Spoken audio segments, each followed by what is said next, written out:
You're listening to Heritage Radio Network.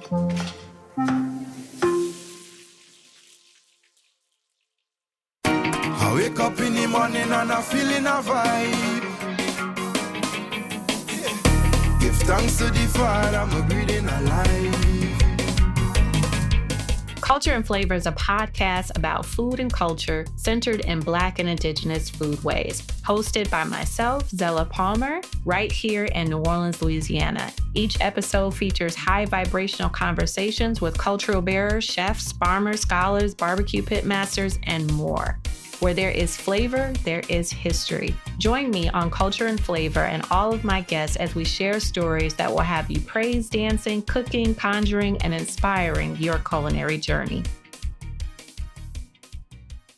Welcome to another episode of Culture and Flavor with your host, Zella Palmer. On today's episode, I have my dear friend, Kitty Xue, who is an amazing chef, community organizer in New Orleans. She is of Chinese origin. I first met Kitty when she invited me to her home where she was cooking a dinner to honor her late father. We connected immediately because I had lost my father not that long ago. And I think it was like, how many courses was it? It was like 5 or 6 courses where you told stories about your father. And I wanted to invite her because I wanted to talk about Chinese culture. I wanted to talk about her upbringing because we always have the most fascinating conversations. We're always laughing until we fall out. She's always feeding me. She makes the best dumplings I've ever had in life. And she recently returned from China. And with everything that's going on in the U.S. and recently we had this TikTok ban, and then everyone was flooding to Red Note and the Chinese app Red Note, and all of these epiphanies are happening with Americans, with average Americans, finding out that China is not to necessarily be so afraid of. And comparing our healthcare systems, the access that the Chinese citizens have to different amenities in their countries, and what is being told to us. So I really wanted to sit down with Kitty to talk about her life, to talk also about the intersectionality between African American communities and Chinese communities here in the States and in China and abroad. So welcome, Kitty. Meow meow. Thank you so much for having me, bestie. Listen, y'all, it's Mardi Gras season here in New Orleans, and she brought the famous king cake from Dong Phuong, one of the most popular Vietnamese restaurants in New Orleans East. So I feel so privileged, and she brought me some banh mi, so I'm super excited. Well, thank you, Zella. I am super honored to be on this podcast today, along with all the legends that you have interviewed. I am utterly, wow. I was like, wow, I don't even know what to say. I'm very honored and I'm very humbled. I'm glad I have some perspectives to share regarding food. And yeah, honestly, I'm sorry. Food is me. I'm here to talk about it. Well, I was thinking about, some of the relationships that we have had, Americans and China, for centuries. And I was thinking about the Chinese Exclusion Act and how, it prohibited Chinese immigrants from receiving the same equitable rights as white American citizens. And, the fear of Chinese immigrants taking over our economy, our culture, etc. And then I was also thinking about redlining and what that has historically done in African American communities and also in Chinese communities to make sure that we are excluded from being included in the mainstream community, as they say. And then how a lot of Asian Americans were given business loans to operate businesses in African American communities, which created some type of animosity towards Asian Americans.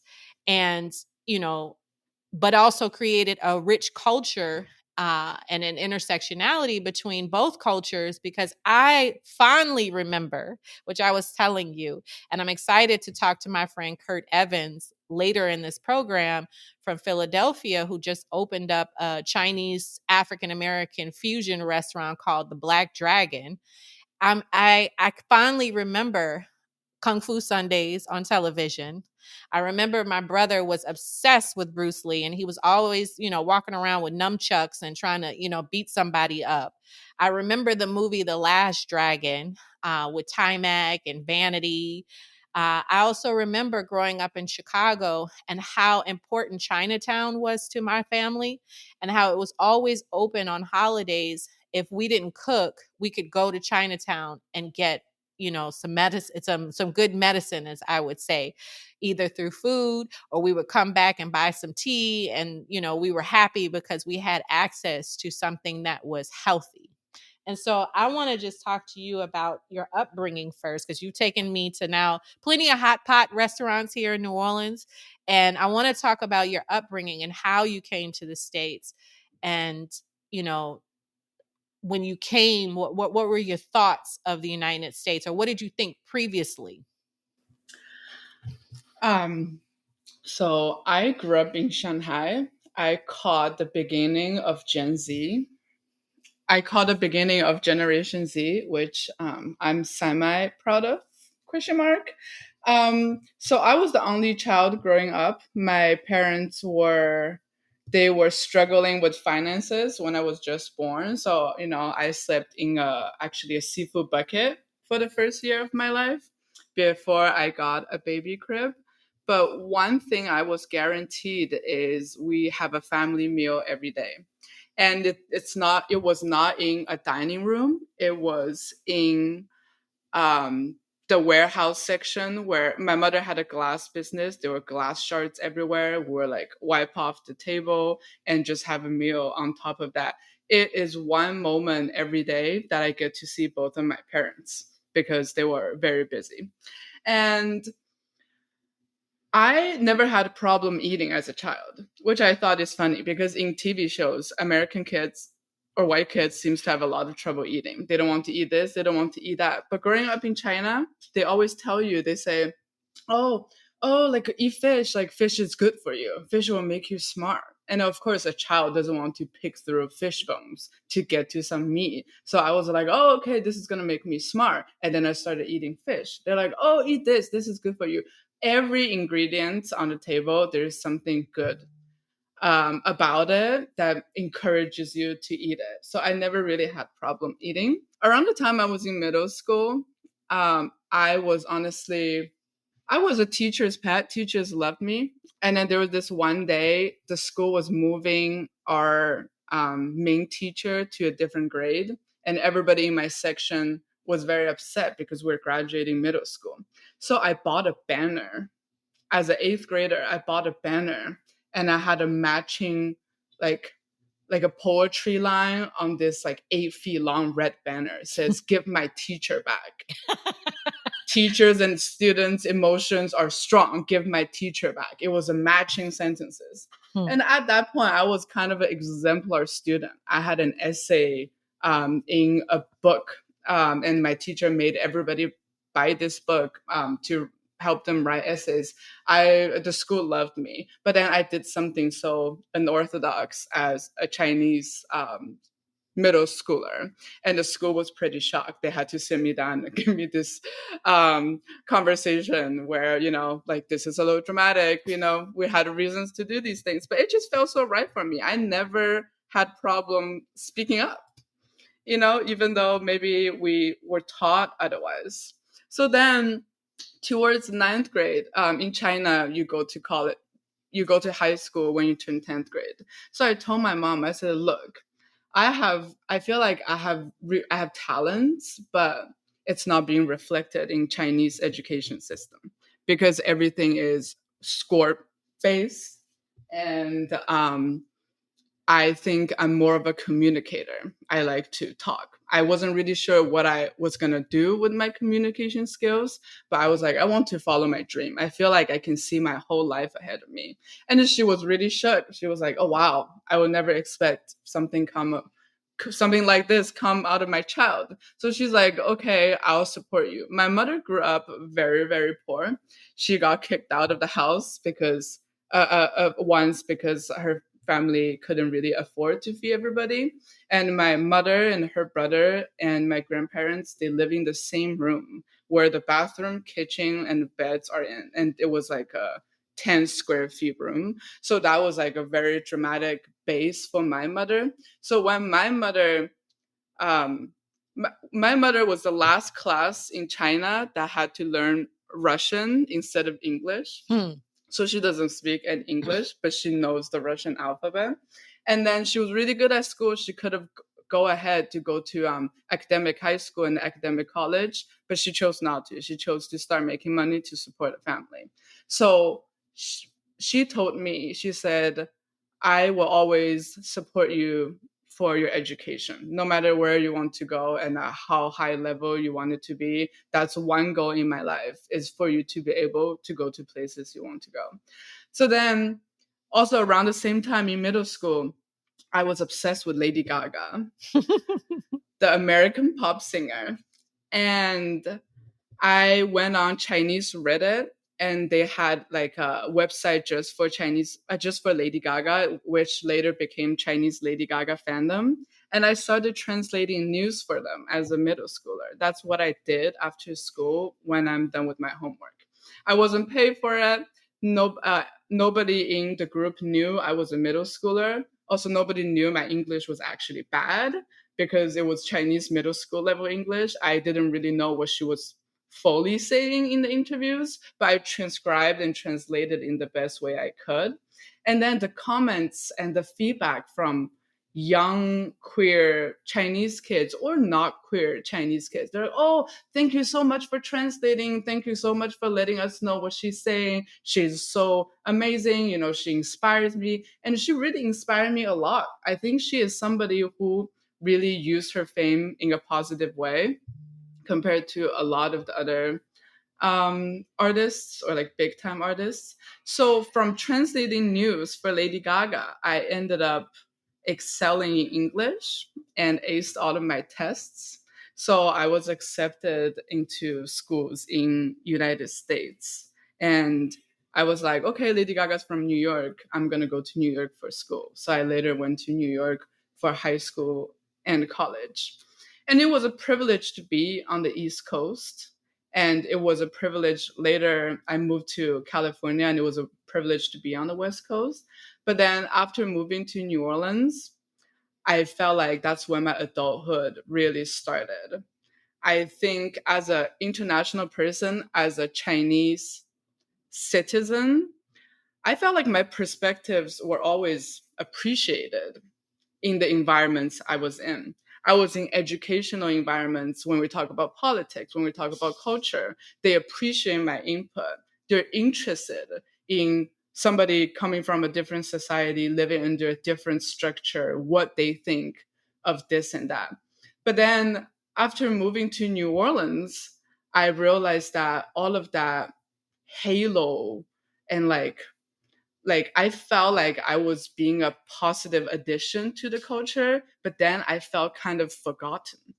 I felt like people, nobody was interested in talking to me. Nobody was interested in learning about me.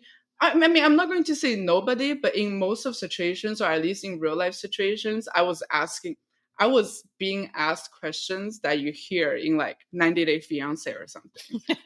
Like, oh, has it been a dream of yours to come to United States? You know, like oh, you just like came back from China. Like, how was that? Like, do they check your phone before you leave the country?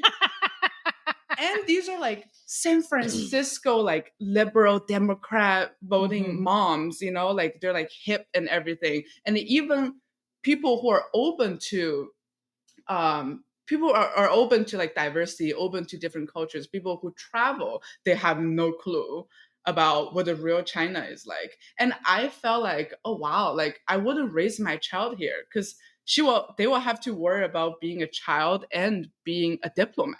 You know, like I would be walking my dogs by the levee, and this white man, instead of asking me, oh, what do you do? What do you do? Like, what do you like to eat? Like, have you been to this restaurant? Instead of having normal conversations, they'll be like, so what do you think of Tibet?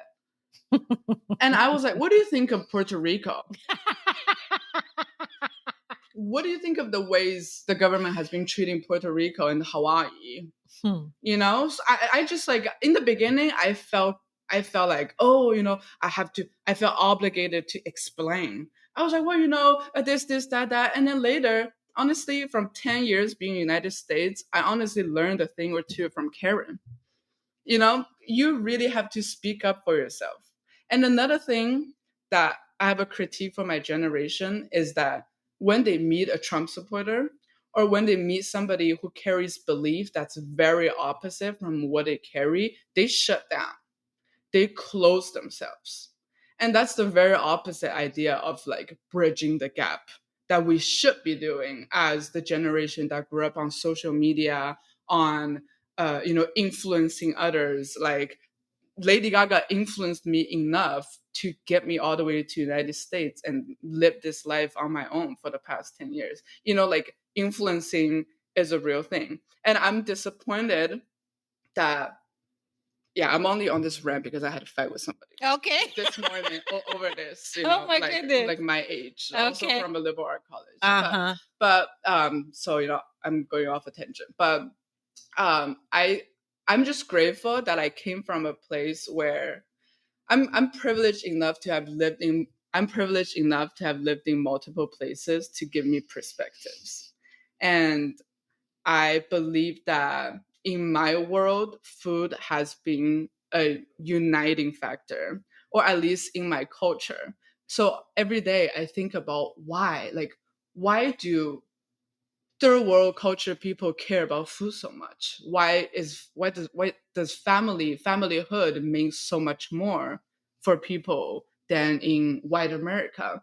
Why are my friends, the young white American kids, so depressed and addicted to prescription drugs? Because everybody in the world wants to come to US, you know, like, or at least they wanted to. Like when my dad was a very opinionated man, but he had reasons. He was picked as one of the hundreds and thousands of people to be in the Cultural Revolution movement. And then the specific name for the program, it's called Intellectual Youth Going Up the Mountains and Down the Fields. Because Mao in 1966 said, we don't need old China. We don't need artifacts and philosophies of that 5,000 years. We hate the landlord. We hate the capitalists. We hate the leftists. We hate the artists that distract people. You know, like we're going to have a new China. And that 10 years traumatized generations of Chinese people.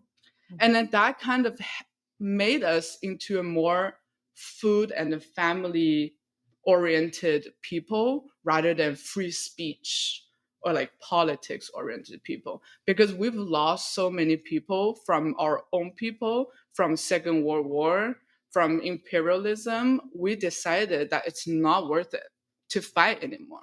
It's not worth it to go against oppression. It's not worth it to say anything, because we have a Chinese proverb: the gun shoots the bird that peeks out of the tree. You don't want to be the bird that peeks out of that tree. But I was a brat. And I was like, this is wrong, and I'm going to say something about it in China. And then later they were like, you know what? You might be a great fit for American education.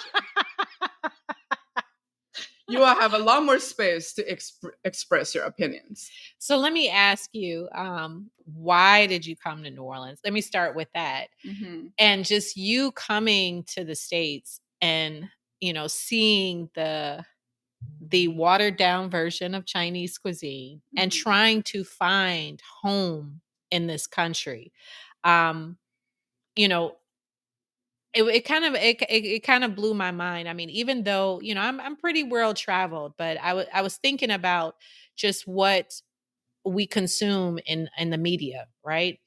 And there on Red Note, when you know, when some of us went over there and watching, you know, content creators, food content creators, and I was looking at the comments from Americans, and it was a series of depressing comments because it was the realization of how poor our food systems are and the access to food that we have. And to be honest, today in the United States, the only real and accessible food that we can get are in Asian markets or in Latin, Caribbean, and African markets. Otherwise, we are, you know, forced to buy from, you know, constant, you know, like that. My son sent me this morning, like, you know, don't eat broccoli or you're gonna die.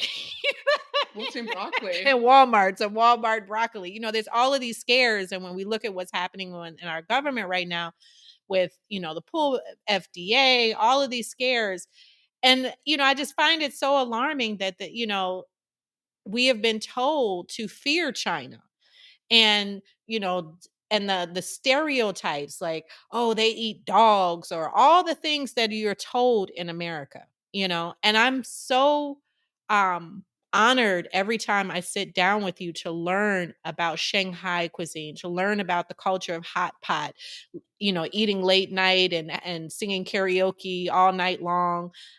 You know, when you you know, make Chinese tea for me, and you talk about the medicinal purposes of of Chinese medicine. It's the antithesis to capitalism, you know, and taking care of your health. That everything that you eat has a medicinal purpose, you know, and that is complete opposite of American food culture. You know, our American food culture is to make us addicted, you know, make us sick, give us so-called quote unquote comfort, right? And here, you know, like I said, you know, when we were on Red Note, and you know, and then you see women, black women, white women who are on there from the states now making you know, Chinese tea to deal with menstrual cramps from dates and goji berries. And you know, I was just blown away by that, and how the controlling of information is so that we are constantly, you know, in this state of mediocrity and, you know, access to um nothing, you know. And so I want to talk to you about just your love for Chinese cuisine and how you brought it here to the States, and how you you know, just returned from China, and you brought your wife to China who is African American, and just, you know, that whole moment of you all being there and sharing both cultures and learning and teaching. So I would love to hear more about everything Kitty. Zella. I'll start with food as love language. Um, I grew up in a more atypical family structure. My mother was the breadwinner of the family, and my dad was a stay at home husband. So, in a way, he was my mother. He took me to school. He wakes up early to make smoothies. He picks up groceries in the afternoon, like soak the vegetables 5 rounds, make sure they're clean, and then cooks. Ask me what I want to eat. I'd always say I don't know. Then whatever he cooks has to impress me. Otherwise, he will get a really hard time. You know, having a daughter must be like, you know, if you're a very self-disciplined chef, you should have a daughter. I think having a daughter will push your career and creativity as a chef, because they're hard to please. And I always took that for granted until I came to US. Long story short, I ended up in a boarding school in the Hamptons. Now, I didn't know what the Hamptons meant Hmm. at all. there was 5 boarding schools in New York State, and I wanted to be close to where Lady Gaga's originated from. And my option was a Navy school in Florida, an Episcopal school in Virginia, and then this boarding school on Long Island in the Hamptons. So that's where I went. And before I went, my dad said, "You know what? I would have not be happy with your decision, but there's no racism in America anymore. You should go." This is his literal words that I think about almost on a daily basis. He says, "Look, the president is Black. There's no racism anymore. If Black people can be president, you'll be fine. Nobody will give you a hard time." And I was like, hell yeah, Lady Gaga's talking about, like, let's be yourself and follow your dream. Gay marriage is being legalized. Like, in the horizon, we have a person of color as president. Also, me as a middle school, I didn't have like a thorough grasp on that. But from what I was seeing from all the TV shows I was watching, I was like, that's where I wanted to be. And then I came to the Hamptons, where Latinos work in the kitchen, Black people work outside, and white people work inside or don't work. And that was bizarre to me because I was like, whoa. I was like, I thought this is something the TV shows that happens back then.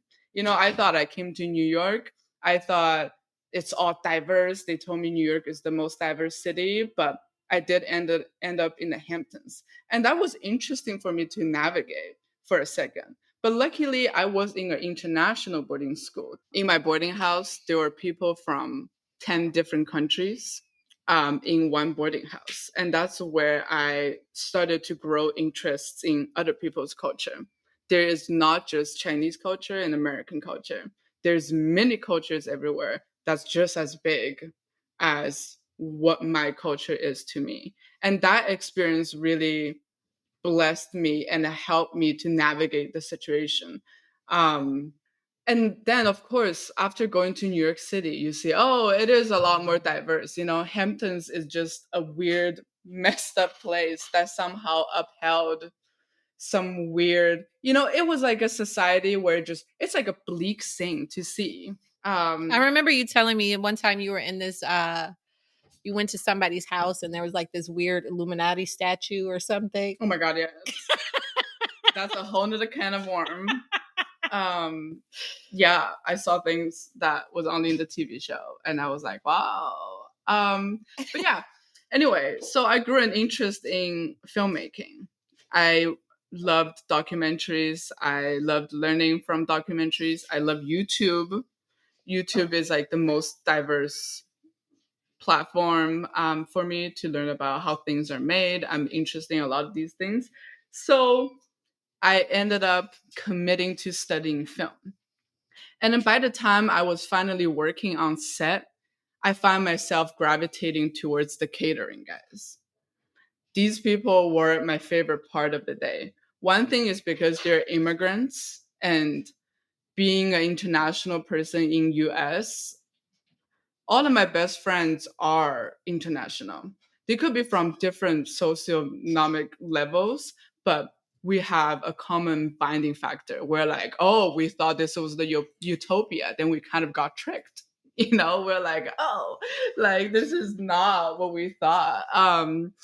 That's kind of interesting. So I kept gravitating towards the catering guys. They're my best friends. They're my favorite part of the day is to talk to them, ask them how they prepare food in such quantity. Because I think everybody deserves food. Everybody deserves quality food. And like you just told me, which I didn't know before, that Asian Americans weren't given grant to open restaurants in white neighborhoods. They have to be a long line with the fast food places. You can only open in poorer communities. Mm-hmm. I'm like, wow, all of these things really make sense now. And after having to be a diplomat in the United States, like defending my own culture, like defending my country's like politics, and I was like, have you ever thought about maybe I moved across the world to not talk about these things? Like, have you thought about Chinese people are not even you can't individually vote for a chairman or a president. You vote for a representative. Representative vote for another representative that eventually gets to a president. In a way, I don't know anybody in my life have voted in China. Technically, you have voting rights, but me myself, my family, I do not know one person that has voted in China. So to me, voting is a privilege. I fucking got back to this No, no, no, topic no, again. no, no. It's important. It's important because I mean, we are, you know, one thing my dad used to always say, and I forgot who's this said that. I need to go back and find that. But he also always say, if you don't do politics, politics will be done unto you. But as we see in a lot of places, Cuba, even now here, the dismantling and the um, you know, outright uh, systems and plans and organizations to make sure that average citizens don't have access to anything that can change the status quo, you know? And I think when we have more conversations and, and through food, we can definitely do that because I do feel like there is a war on community globally, and especially as we move to AI and we kind of move away from humanity. And even just here in the States, it's isolating, it's lonely, and it's shop until you drop. And when you read Octavia Butler or you watch The Matrix, it's so prophetic, those bodies of work to kind of capture what's happening now. And so, when we cook, and remove the titles and the whatever, and we have these conversations, and which I think is so profound for what you're doing, is you sometimes just invite friends, just like, hey, come have hot pot with me, and you just bust out and tell stories, and it's just like, wow, you walk away learning so much. And I think you're processing everything. You're processing just being a citizen of the world right now, you know? And I think through that, you're going to, you know, be a very powerful in this industry or in storytelling, because you're a storyteller, you know? You're such a storyteller. And like I said, she's got the best dumplings in the world. And I just, everything that she cooks is like, and I know she came back with some more recipes. I'm just waiting for her to invite me over so I could, eat some more of her food.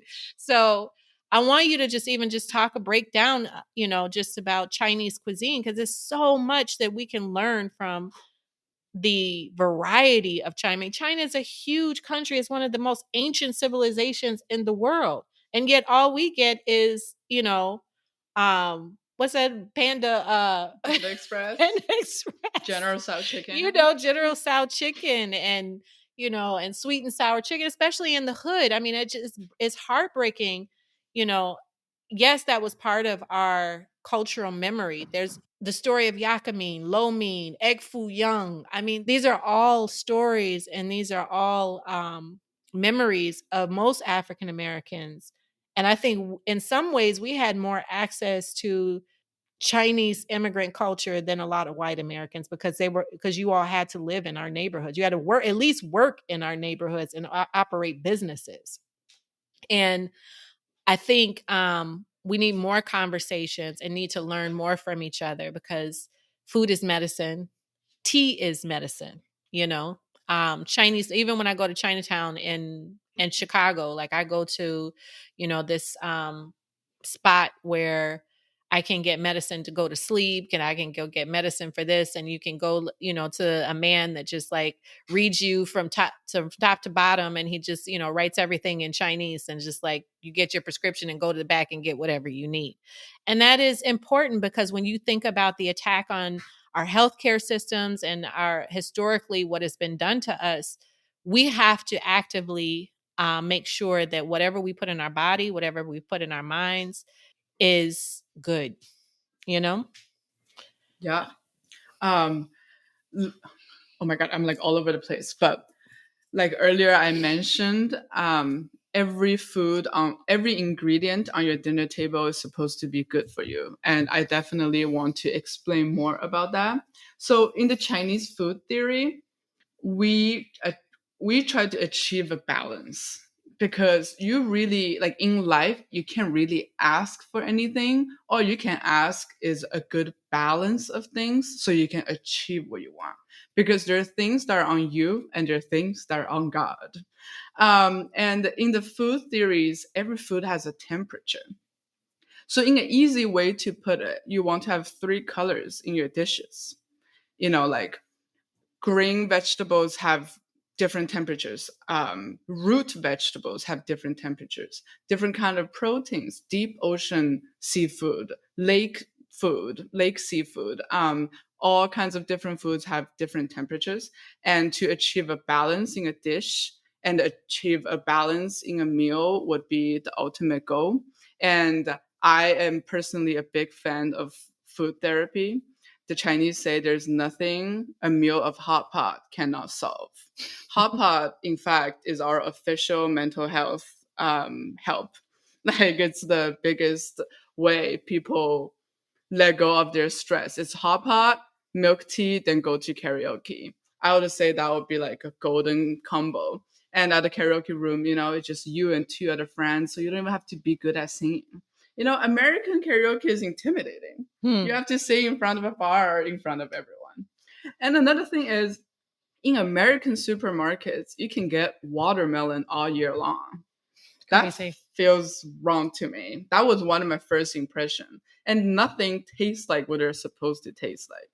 Like, apple doesn't taste like apple. Pineapples don't taste like pineapples. And I was like, oh, why? And then I had to study to see, there's always that 5 vegetables and fruit you can find in grocery stores all year long. But in China, you get all the mandarins and tangerines in the winter.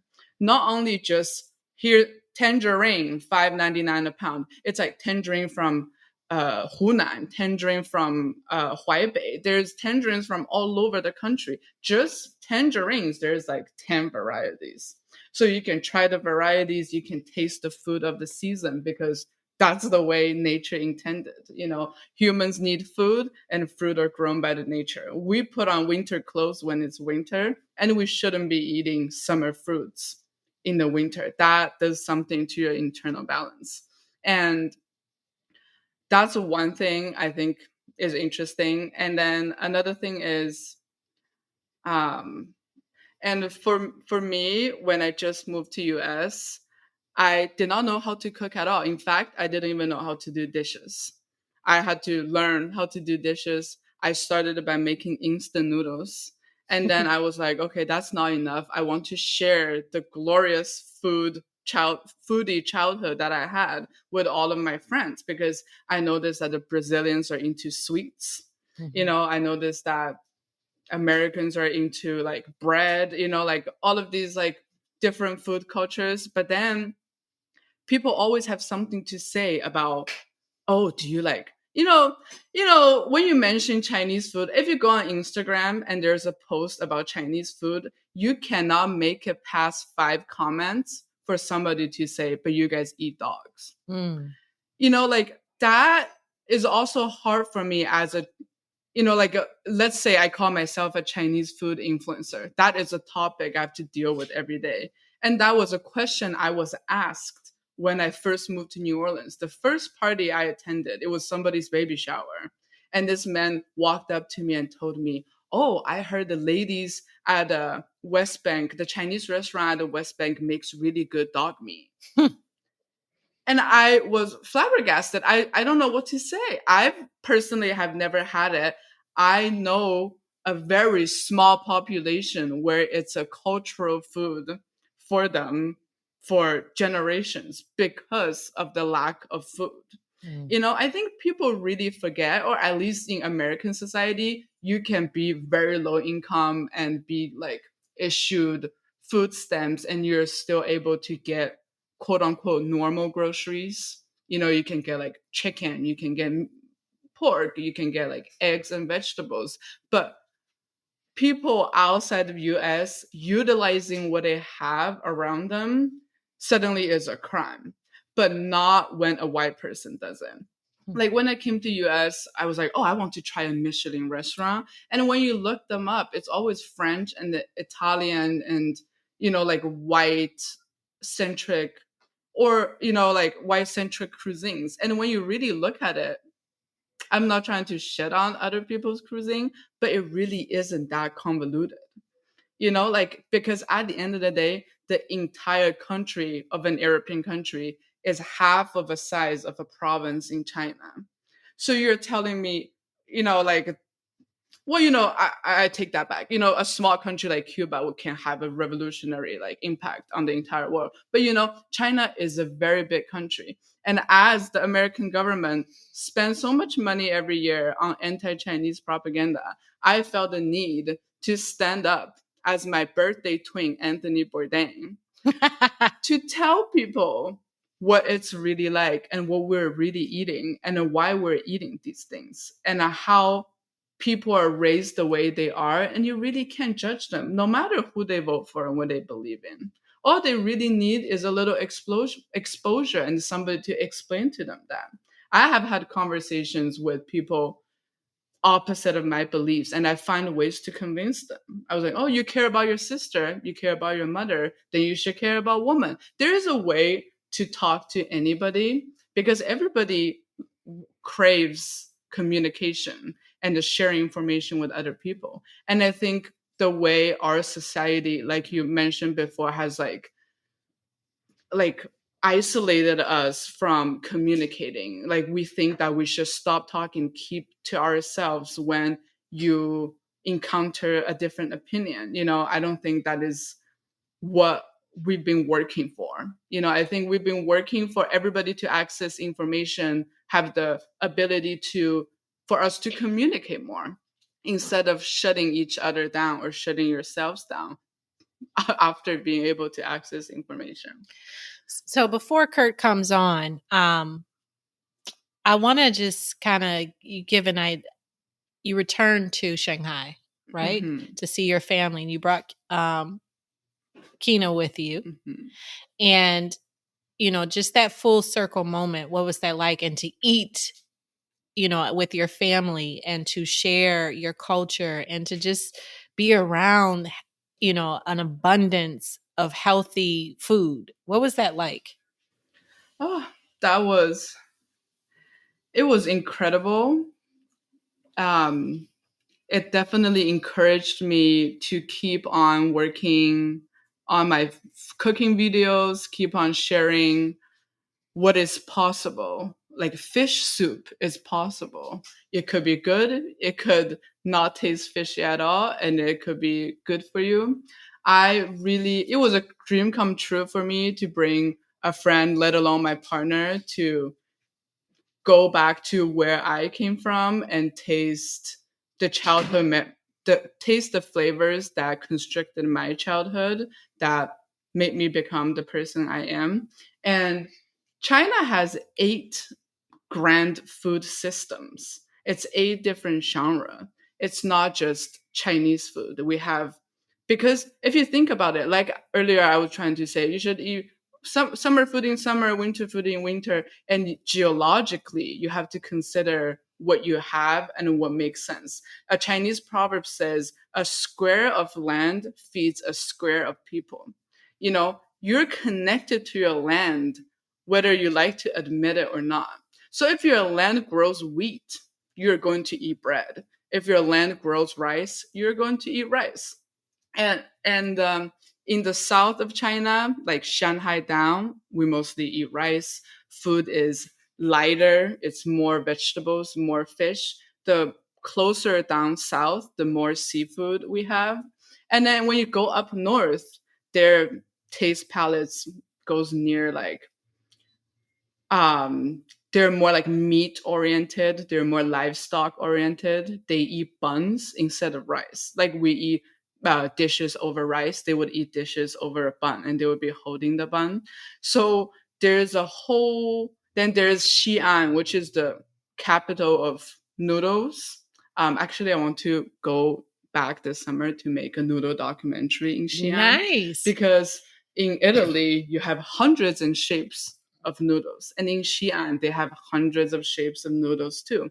And all these incredible craftspeople, like noodle craftsmen, they get paid very little money, but then they produce honestly artwork, like incredible quality of noodles and other food. So there's so much in China that I haven't seen myself, and I am also excited to learn, as a young person, as somebody who wants to abolish food discrimination. You know, if the French can eat frog legs, the Chinese can eat frog legs. You know, it's not that different. Yeah. And another thing is, when I first started making Chinese food for people in the US, I was worried about if they could accept it or not. Because seeing the American Chinese food and knowing the Chinese food that I'm more used to, I wonder how would I be able to make things acceptable for the people. But then I remember this law from filmmaking. You have to trust the audience. And as long as you are doing what you know and you do it from your heart, people will taste it. They don't need to learn about 8 systems of food in China. They don't need to learn about food theory. They're going to feel it. They're going to feel it, that it feels right, it feels balanced, and it feels honest. So, one thing I would want to leave everyone is trust the audience and do your thing. So we're going to take a pause quick, and we're going to have a message from our sponsors. We thank you for tuning in to Culture and Flavor. And when we come back, Kitty and I are going to join Chef Kurt Evans in Philly, as he recently opened the Black Dragon Takeout. And it is his homage to African American and Chinese relationships and foodways in Philly. So we'll come back after a few messages. Thanks for listening. This episode is brought to you by Plugra European-style butter, crafted for those who demand precision and exceptional results in the kitchen. With 82% butter fat and a slow churn process, Plugra gives you flakier crusts, fluffier cakes, and rich, melt-in-your-mouth pastries. Because great baking starts with great butter. Unlike standard American butters, which have only 80% butter fat, Plugra ensures the ideal moisture and fat balance so your recipes turn out just right every time. That's why professional chefs trust Plugra and home bakers love it. Plugra's slow churn process creates a smooth, creamy butter that gives dough a soft, pliable texture, making rolling, folding, and laminating effortless. Whether you're perfecting a buttery pie crust or layering a delicate croissant, Plugra helps you bake with confidence. Experience the difference for yourself. Find Plugra in stores near you or visit plugra.com. That's Plugra.com. Welcome back to Culture and Flavor. We have Chef Kurt Evans. He's going to join the conversation with myself and Kitty. He is the co-founder and co-owner of the Black Dragon Takeout in Philly. When I saw that he opened up this restaurant, I was like, yo, this is so dope, because when I think about just my experience and so many African Americans, I mean, Chinese takeout is a thing, especially if you grew up in the North, anywhere in the hood. I mean, Chinese takeout was our way of even just getting fresh vegetables for the moment. Even if it was egg foo young or, beef stir fry, at least you had access to a vegetable and you didn't have to eat, constant fried food or fast food. So when he opened this, I wanted to kind of include him in this conversation with Kitty, who is from China, who has lived here for, how many years have you lived here now? 12 years. And just kind of had this conversation between our communities about the juxtaposition between Chinese culture and African American culture. So welcome, Kurt. Hey, how you doing, Zella? Thank you for having me. How you doing, Kitty? Hi, Kurt. Nice meeting you. So let's just talk about, the Black Dragon. You opened in Philly. I would love to hear, I know our audience would love to hear more about the Black Dragon, because I think that is such a dope concept. Yeah, just like how you said about the cultural experience, growing up in the North, growing up in Philadelphia, but also traveling throughout the North, going to like visit family members in different states, it was always like still was Chinese stores. So the Chinese stores were pretty much copy, cut, and paste. Like pretty much majority of them were all the same that I've ever like been to. But when I was a kid, this movie actually came out the year I was born. But I seen this movie when I was about 8, 9. It was called The Last Dragon.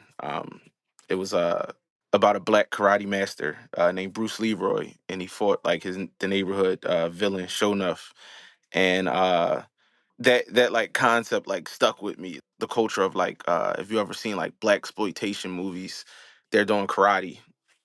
Like karate is like a main like component of black culture when you've seen it from like black exploitation movies and then like other movies.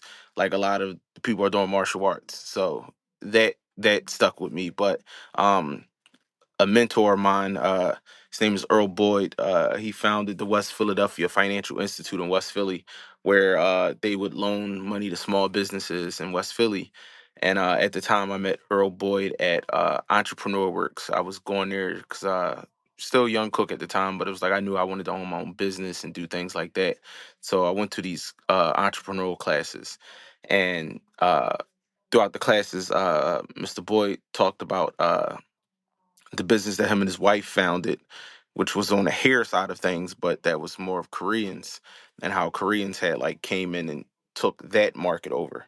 But seeing that I was a chef, and he was like, he told me about like on this strip in Philadelphia, Lancaster Avenue, which was like a predominantly black neighborhood, but through the gentrification of the University of Pennsylvania, uh, it's being heavily gentrified. And he was like, hey, we got a lot of Chinese stores in our inventory of our real estate inventory, because a lot of the second and third generation Chinese Americans didn't want to take the stores over. So this was about 2012, 2011. He brought this idea to me, and I was like, "Oh, that sounds cool." But at that time, 2011 and 2012, I was like, I was a chef, not a chef, but I was a young, ambitious line cook working at all these different restaurants, and the concept of doing something like a Chinese store wasn't something I wanted to do. But I had like wrote all of the ideas down. I actually had the name the Last Dragon because we were going to be the last Chinese store to come through the hood. So that was the name, but through like trademark and copyright stuff, we couldn't do Last Dragon. So we pivoted to the Black Dragon, because when you think of like Chinese culture, is the red dragon, green, yellow, golden, but the Black Dragon in the food space wasn't taken, so it was easy to get that trademarked.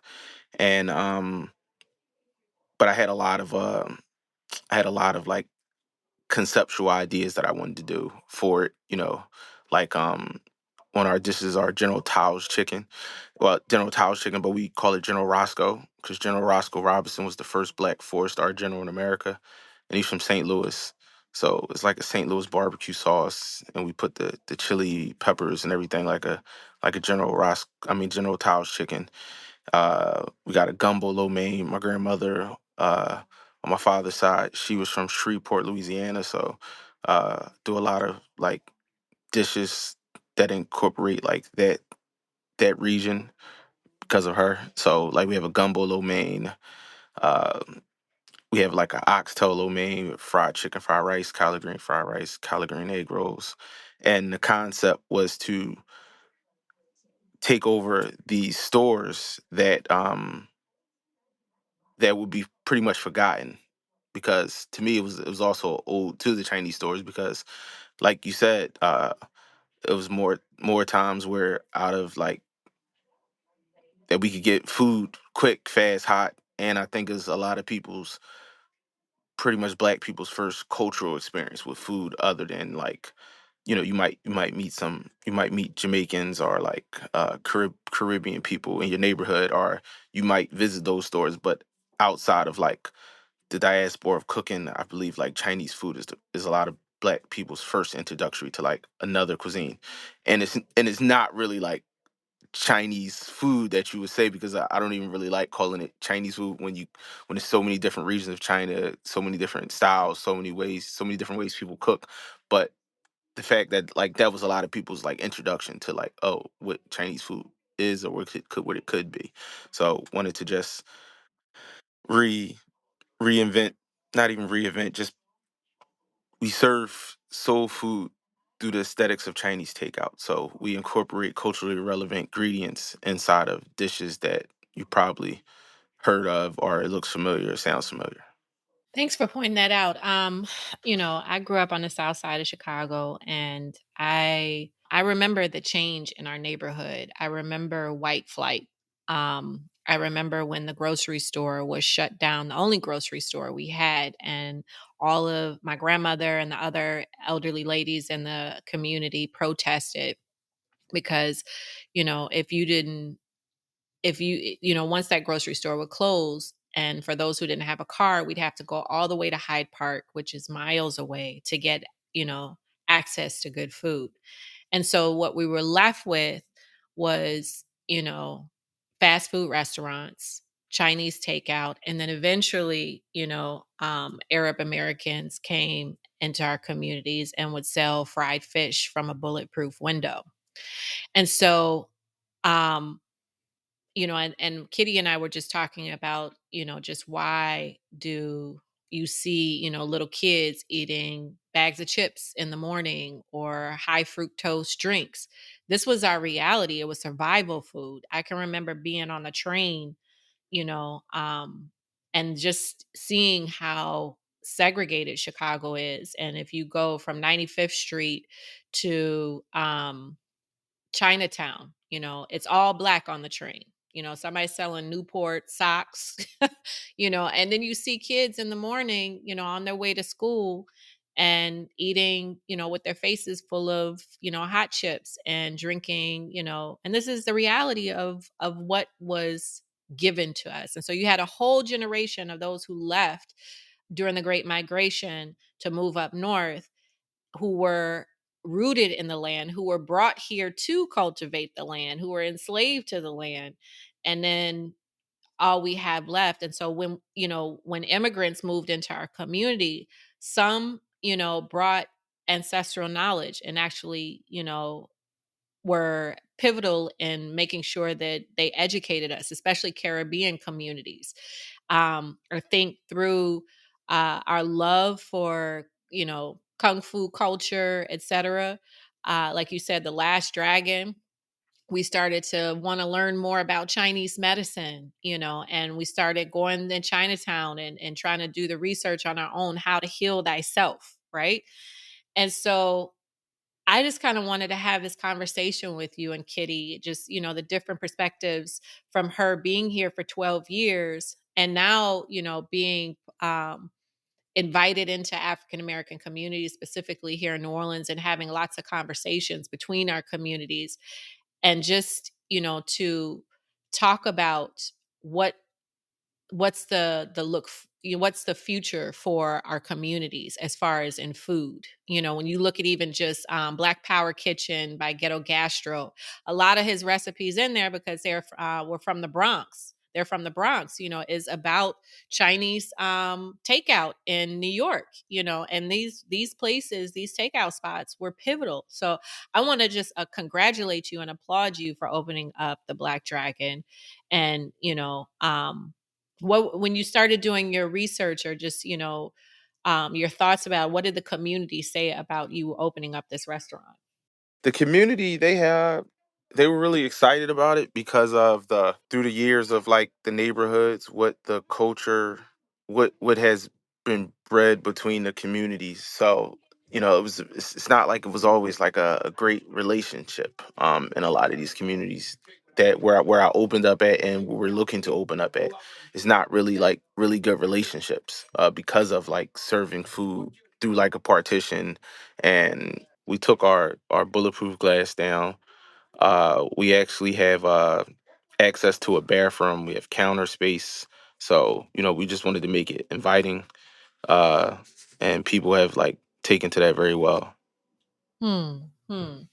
And Kitty, I'm curious, just to have you chime in.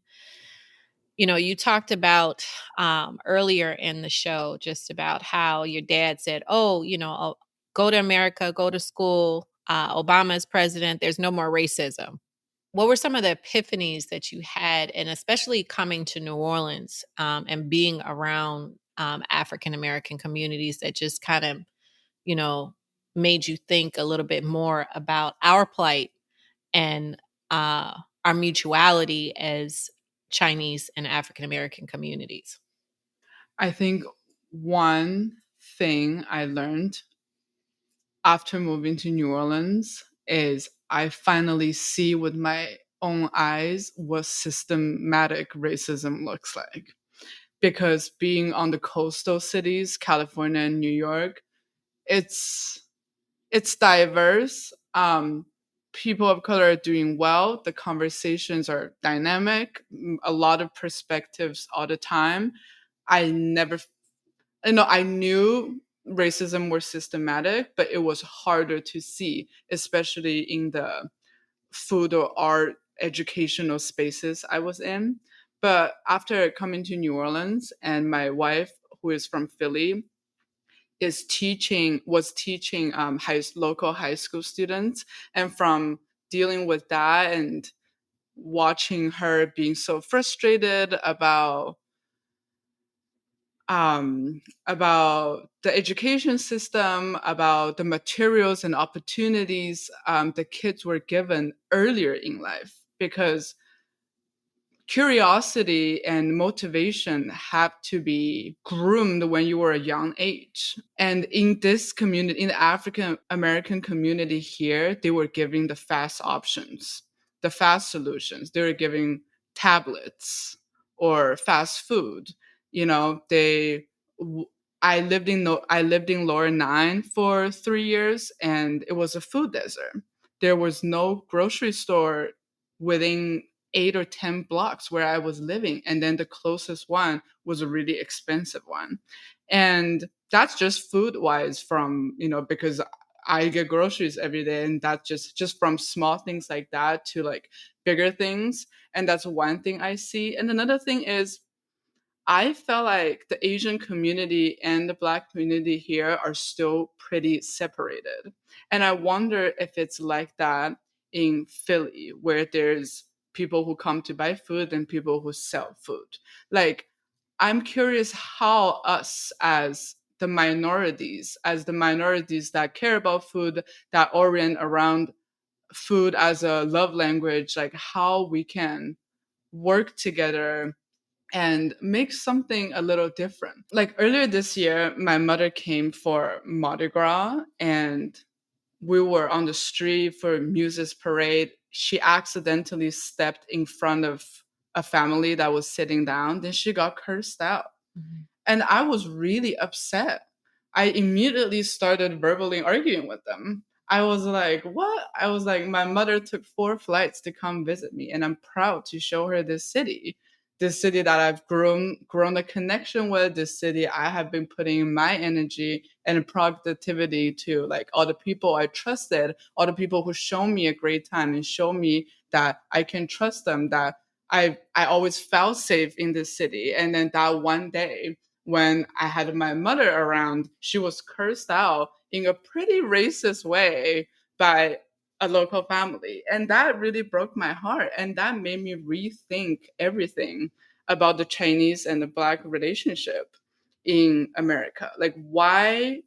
I mean, I'm not going to put it this way, but in a way, I feel like we're always looking for somebody to beat down on. Like, African American community has been a victim in this white supremacist society. And then there's the Chinese selling the food that service the Blacks. But then, like there's like I felt like there's just always some disconnection, or like lack of respect. It's like not showing enough to learn about each other. That's a topic that I'm still having trouble putting into words, but I reflect on very often. So I want to tell you like so like so I got a friend. He's Cambodian. His name Phelan, and he has a restaurant in Philly. He's really popular. His name is called Mon. Like, so I remember when I first met him years ago, and I was like, "Yo, you from South Philly?" He's like, "How you figure that?" I was like, "Come on, man." I was like, "Cambodians live in Southwest," and I'm from Southwest Philly. So I was like, "Cambodians live in Southwest. or they live in South Philly around Fifth Street. Um, I was like, I don't remember you from Southwest, so I was like, you got to be from South Philly. So he started laughing, and he just started like, because he had slang, he had dialect, he had everything. Like he was like pretty much black. He just was Asian. So outside of outside of the Chinese stores, Chinese people don't exist in our community. So like even a lot of Koreans, there's a lot of Korean families now that's like we have like certain parts of like people like Korean families there inhabiting like certain parts of like North Philly, certain parts of like I think we've getting like some families and like, but they like feeling with the school with like he went to school with people like me. So when he jumps in the conversation, he's like, "Oh, Beanie Siegel, you can rap like local rappers," and versus like so like the guy that owned so and it's crazy because I'm going to go buy this Chinese store. It's the Chinese store in my hood that I stood in front of. I hung in front of the store, like a lot of stuff in front of the store. So it's like the guy that owned it, his daughter grew up like we were damn near about the same age because she would like be in the store when like people would come like so we would come in there and we'd see her, but like we would catch like the trolley to go to school, whatever, and she was getting bused to a school. So like even like they didn't even like live in they weren't they were a part of his community, and this is like a bigger and I think this is a bigger like conversation of how the community conversation goes where it's like, oh they take money out the community, don't put money back into the community. And this is just stuff and I think this rhetoric starts literally from like the 70s because when it became more of a like a and I could be wrong, but for me, I just when I think of like Black Power movements, and I hear like how community, I think from a certain point in time, like Black economics took a talking point, um, versus from like when communities were segregated, we were like literally all in community together anyway, especially when you think about with the history of Louisiana and the Chinese immigrants working in the railroads and how like blacks and Chinese people were like in close proximity living together. But once things got segregated, certain people started leaving the neighborhood, others came in the neighborhood to make money, but the whole conversation of making money in the community and not like reciprocating it back in the community or actively being in the community. Uh, I think these are underlining issues that no one talks about, but it's just like it's there. So like I said, when we did the restaurant, I bought a lady that lived on the block forever. I brought her in the block. I brought her into the restaurant before we even opened, just to get her opinion, just to talk to her. The lady almost cried because she said, "Wow, wow, gives us access to a bathroom," and took the glass down. She was like, "I lived on this block since I was a kid," and this lady's about 60. So she lives in a house that her family like she's a been living around this block for a long time, and she said she remember when it was one thing, remember it was another thing, and then after like the 80s when the first Chinese store when the first Chinese family moved in there, then it was another family, but then the other family came in and did all of the other stuff, and she said it was a difference in service, it was a difference in the way like they treated. So I think that's a lot of stuff that's held against a lot of people because like I said, nobody with no feeling is like Cambodian or Chinese, but when he starts talking, you get that he's from and of the culture. So I agree, Kurt. When I look back on just my own childhood memory, right? Um, you go into the beauty supply store or you go and there was always hostilities. And but because I'm have different exposure than a lot of some of my classmates or my childhood friends, I was because of my parents and their access to something outside of the hood, I was able to see, people and communities for, um, in different ways. Right. And I think the same thing, if if those who work in the communities and the children who work in those communities or open up stores in the community, if you're seeing people who are oppressed and are angry that, there's no way out of this prison, this open air prison, then it causes a lot of conflict. And so culturally, there's a lot of animosity and anger, because it's not only Asian Americans, as anyone who is an immigrant from anywhere else who gets to open up a business and flourish, and be able to build generational wealth, and at the same time, be in the hood or whatever, and give a poor level of customer service, and a lot of that has to do with, um, just I think about even just it has to do with our food systems. I think about like just when you go to grocery stores in African American communities, they think you want this kind of food. So they give you the bare minimum, and they, see who's buying this. Well, who's buying all of these bad foods is because that's what we can afford, you know? And if for generations we haven't had access to the land because, the great migration, and we moved into these industrial cities, and now we can't grow our own food anymore, then, of course we're not going to buy a whole lot of vegetable. And of course, we've lost that knowledge that our grandmothers had of being connected to the land, because now we're in these cold places and we've been migrating all over the country just to survive. So it isn't, when things happen like that, in our communities, that's where we have to pour more into building our love language, breaking bread with each other, sharing recipes, disproving misconceptions. Because I've learned so much from Kitty. I know she's learned from me. I know she's learned from Kina and many African Americans in this community. And if we don't have these conversations, we're doomed. And I think that's what I really appreciated about that moment where TikTok was banned and everyone moved to Red Note. And all of these conversations started happening between the people, not politicians, the people. And here they are, saying, well, showing, this is what our grocery stores look like in America. And the irony is that it's now affecting white Americans because they can't get access to good food anymore, and they're going around showing, this is how much my groceries cost, or this is what we're eating here, this is what's available to us.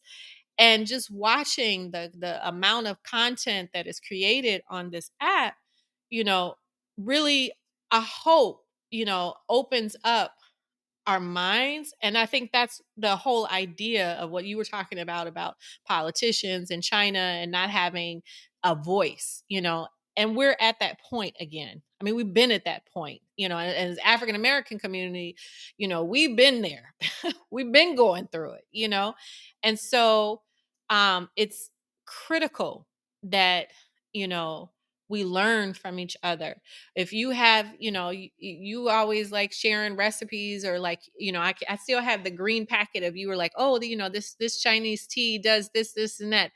That means so much to me, because so much was stolen from our cultural memory. So I think as foodies, or I even hate that word, but as those who are mischief makers, as my friend Kuzai says, who are around the world, going around the world, or going around across America, trying to, learn again and reclaim what was stolen. I think it's very important for us to, you know, eat your dumplings and eat your Black Dragon takeout. We gotta make this into a documentary. We do, for sure. Because I mean, Kurt, you talk about The Last Dragon. I think they just had the 50th anniversary of it or something. The Last Dragon was pivotal for me growing up. I mean, for any African American of that time, Not not you not know. not the 50th, not the 50th. I ain't 50 yet. What was it, the 40th, the The 25th? 40th. Okay, the 40th. My bad, my bad.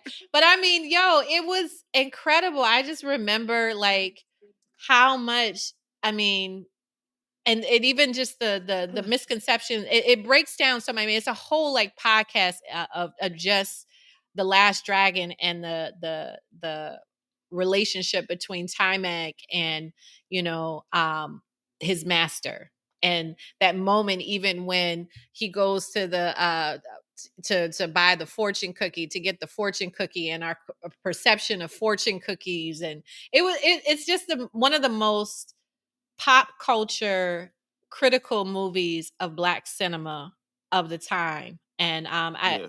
it has created a cult classic and a cult following that will always remain a huge memory in my childhood, and many more. Yeah. And we that's a part of we have our custom fortune cookies that have like black sayings and proverbs that you probably heard from your grandma, your aunts, uncles. So yeah, we do that as well in the fortune cookies. Um but yeah, that was what, was the driving inspiration of it, like that movie, because it was such a mesh of the culture. And then like our playlists, uh, a lot of like Wu Tang songs over the years, songs over the years in general. Because like I said, my friend, his name's Hmm. Tim Mai. He's from out DC.